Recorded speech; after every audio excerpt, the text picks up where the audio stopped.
My name is Ian Sutherland, and this is Invasion of Privacy.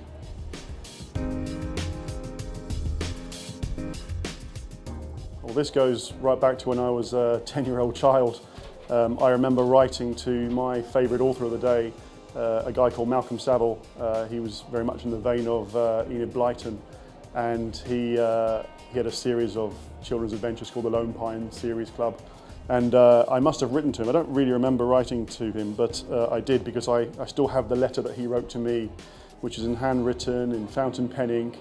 And the advice he gave to me at the time was read as widely as you can, and also to talk to your English teacher. I don't particularly remember talking to my English teacher, but I did take his advice about reading widely. And after all, you can't be a writer without being a reader first.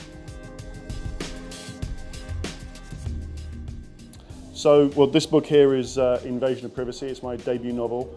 It's a crime fiction thriller, and it's part of a series called the Deep Web Thriller series. It features a serial killer, of course, who's preying on young women, and there's a police investigation team led by DI Jenny Price, who are completely stumped. They have no idea how the killer knows so much about the victims he's choosing. In parallel to all of this, there's the main hero of the novel, who's a computer hacker called Brody Taylor. And he's busy trying to hack into a website that seems to be displaying webcam feeds. The hacker and the police detective end up teaming up to try and catch the killer before he strikes again. Crime fiction's just what I've always wanted to write, having been such a big fan. My background is in technology, in IT, a long career in that, and so I brought the two things together and focused on what I knew best, and so ended up writing this series of books, which is focused around technology, around computer hackers, and so on. And so it's those inspirations all coming together that led me to writing Invasion of Privacy in the Deep Web Thriller series. I'm just getting going. I was only published in August last year, and it's going well. I'm delighted with the response from readers, both in terms of the reviews. They're all 4- and 5-star reviews on the likes of Amazon and so on, but also when they email me and talk to me and tweet me and so on. That's all very good, and so I'm really proud of that.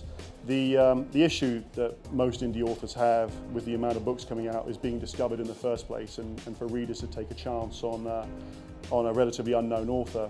And so I've put a lot of effort into trying to promote myself and my books and reach new people using social media.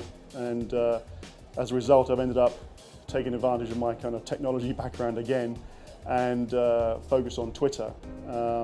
And I've come up with some quite interesting ways of promoting the book and engaging with readers, and really building a good following. So much so that when I talked to other authors about it, they said, "Ian, can you write this stuff down?" And so I've just recently released a book called Advanced Twitter Strategies for Authors, to help other indies like myself find new readers. So the success is ongoing, but it's all part of it. And being an indie, I'm now a fiction writer and a non-fiction writer.